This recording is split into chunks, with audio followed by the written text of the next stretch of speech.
Fala, cabeças. Então, aí agora a gente vai para a segunda parte do período regencial, que é o período, né, conhecido como regência una, com um ato adicional de 34. Ele acaba com a regência trina e vai criar a regência una. O nosso primeiro regente vai ser o antigo ministro da Justiça, o Padre Feijó. Ele governa o Brasil de 35 a 37, e aí aquele ponto que eu falei para vocês que era interessante. O Brasil era um império, mas o seu líder foi eleito por voto censitário, conforme os critérios da época. E é muito... como a gente percebe que o poder no Brasil sempre ficava nas mãos de uma minoria, mas ínfima mesmo, né? O Brasil, em 34, tinha praticamente 5 milhões de habitantes. 5 milhões. 5 milhões. E o Padre Feijó ele foi eleito... 5 milhões de habitantes, hein? Torcida do Fluminense. O Padre Feijó ele foi eleito com 2.826 votos. E o segundo colocado foi eleito com 2.251. Olhem bem. Somando os dois aqui vai dar o quê? 5 mil votos. Torcida do Botafogo. O que representa aí 0,1% da população brasileira. 0,1% da população brasileira decidiu o futuro de toda a nação. Ok? Padre Feijó ele era do Partido Liberal, certo? Ele era do Partido Liberal. E durante o governo dele, ele vai enfrentar inúmeras revoltas. Cabanada, Sabinada, Revolução Farroupilha, Revolta dos Maleses, né? E é nesse período ainda que a gente vai ver a divisão do partido político, que está lá no slide 4 que a gente trabalhou, aqui, ó. É nesse período que você vai ter o Partido Regressista, vai virar Partido Conservador, e o Partido Progressista vai virar o Partido Liberal. Está aí no material, é só vocês voltarem alguns slides que vocês vão encontrar, tá? E aí o que vai acontecer? Feijó, então, vai governar até 37, né? E ele vai atender sempre os interesses do grupo dele, que eram os membros do Partido Progressista.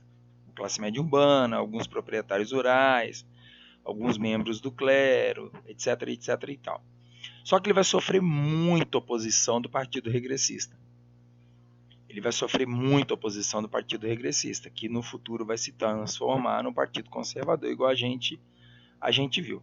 Tamanha a quantidade da oposição, aliado às várias revoltas que Feijó vai encontrar, vai tornar o governo dele impraticável. Ele sofre a oposição dos regressistas, que alegavam que o Brasil vivia um caos e uma desordem por conta da descentralização.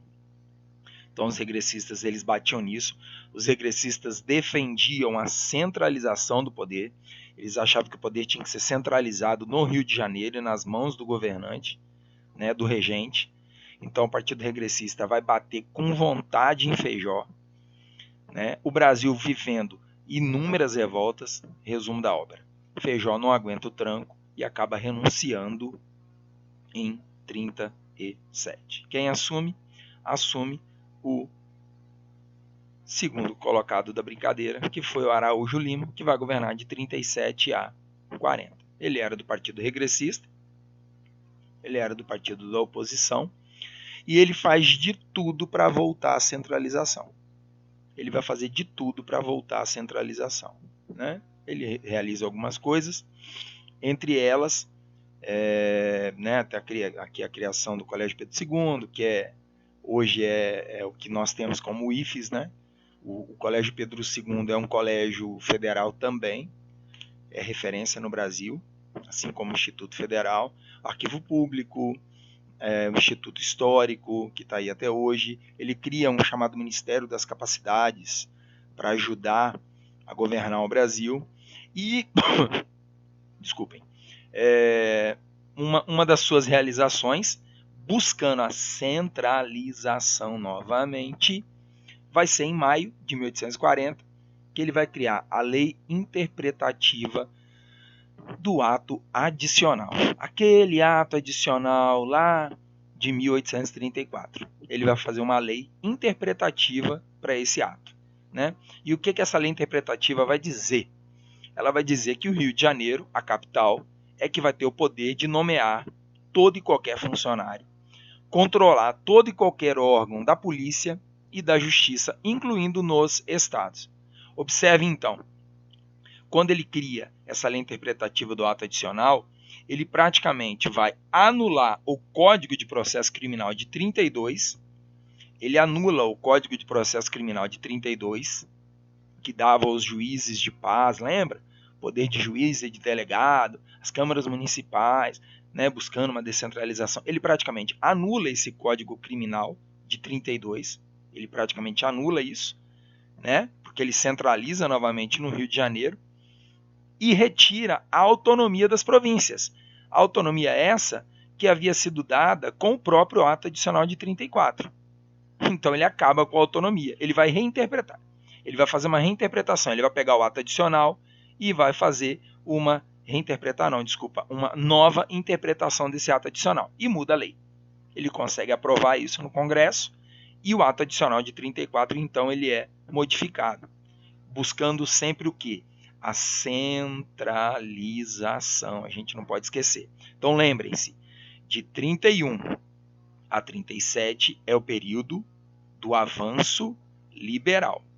Lembrem disso, período do avanço liberal. De 37 a 40 é o período do regresso conservador, tá? É o período do regresso conservador. Ó, até 37, avanço liberal. 37 a 40, regresso conservador. Lembrem-se disso, tá bem? Beleza? É nesse meio tempo que o que vai acontecer? Quem está no poder?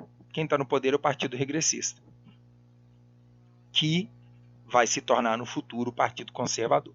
Quem está no poder é o Partido Regressista, com Araújo Lima. Quem está na oposição é o Partido Progressista. Quem está na oposição do Partido Regressista é o Partido Progressista, que vai ser o futuro Partido Liberal. O que esse Partido Progressista ou Partido Liberal vai fazer? Ele vai criar uma estratégia de enfraquecer Araújo Lima, né? E durante o governo de Araújo Lima, as revoltas vão continuar e vão pipocar outras revoltas mais. Outras revoltas mais vão pipocar. Vou mostrar para vocês aqui rapidamente, ó. Cabanagem, Balaiada, Sabinada, Guerra dos Farrapos, aí, ó. Cabanada, Revolta dos Malês, na Bahia, Cabanagem no Pará, Sabinada na Bahia, Balaiada no Maranhão, Revolução Farroupilha, vai estar tudo pipocando durante o governo Araújo Lima também. O que esse Partido Liberal então vai fazer? Ele vai lançar uma ideia, chamado Clube da Maioridade. Pedro II na época tinha 14 anos de idade apenas, 15 anos incompletos, ele ainda não podia ser coroado imperador, mas esse grupo do Partido Liberal lança a ideia de que a nomeação, a coroação de um imperador seria a única forma de trazer paz interna ao Brasil. Porque o imperador ele não era nem liberal e nem conservador, ele era o imperador, ele estava acima disso. Então eles vão fazer a campanha da maioridade de Pedro II. É mais ou menos assim. Vamos antecipar, ele não tem 18, não tem 21 ainda, mas vamos antecipar, ele com 15 para 16 ele já pode ser emancipado. A gente antecipa essa maioridade dele e emancipa o cara, e ele vai ser coroado imperador do Brasil com apenas 14 anos, 15 anos incompletos, que a gente costuma dizer, né? E em 1840, então, é dado o chamado golpe da maioridade. Eles conseguem um apoio popular, o apoio do exército, e o Congresso acaba aprovando que Pedro seja coroado Dom Pedro II, imperador do Brasil, com apenas 15 anos incompletos de idade. Óbvio, isso vai render memes, vai render falas, vai render um monte de coisas. 14 anos de idade ele já estava preparado? Não, era uma criança ainda, mas já tinha toda uma preparação vindo Ele ainda não estava pronto e acabado, mas ele já tinha um bom conhecimento e ele vai ser assessorado para governar o Brasil, né? Isso daqui é uma charge com o quadro, a imagem famosa de Dom Pedro II, né? Um senhor de idade, velhinho, e eles fizeram isso daqui, né? Não no período, óbvio, para ironizar mesmo a antecipação da maioridade. Tá legal? Era o fim do período regencial, 1840, é o fim do período regencial, tá? E aí a gente entrava no segundo reinado, tá ok? As revoltas estão aí, eu não vou ficar trabalhando essas revoltas com vocês, não convém. Façam uma leitura, olhem, observem direitinho, qualquer dúvida, me procurem, né? Cabanada em Pernambuco, Malês na Bahia, Cabanagem no Pará, Sabinada na Bahia, Balaiada no Maranhão, a Farroupilha ou Guerra dos Farrapos, que foi a mais famosa, a mais longa, a mais sangrenta, a mais destrutiva para o Brasil, né? Que a gente foi a pior revolta que nós tivemos dentro do Brasil, maior número de mortes e tudo mais, né? Que vai inclusive acabar apenas 5 anos depois com a chamada Paz de Ponche Verde, né? Em 1845, ela dura 10 anos a Guerra dos Farrapos, tá legal? E assim a gente encerra então o período regencial. Tá ok, meus queridos? Qualquer dúvida, me falem. Assistam, óbvio, né? Período regencial 1, que tem a primeira parte. Período regencial 1. E depois vocês vão assistir período regencial 2. Tá bom?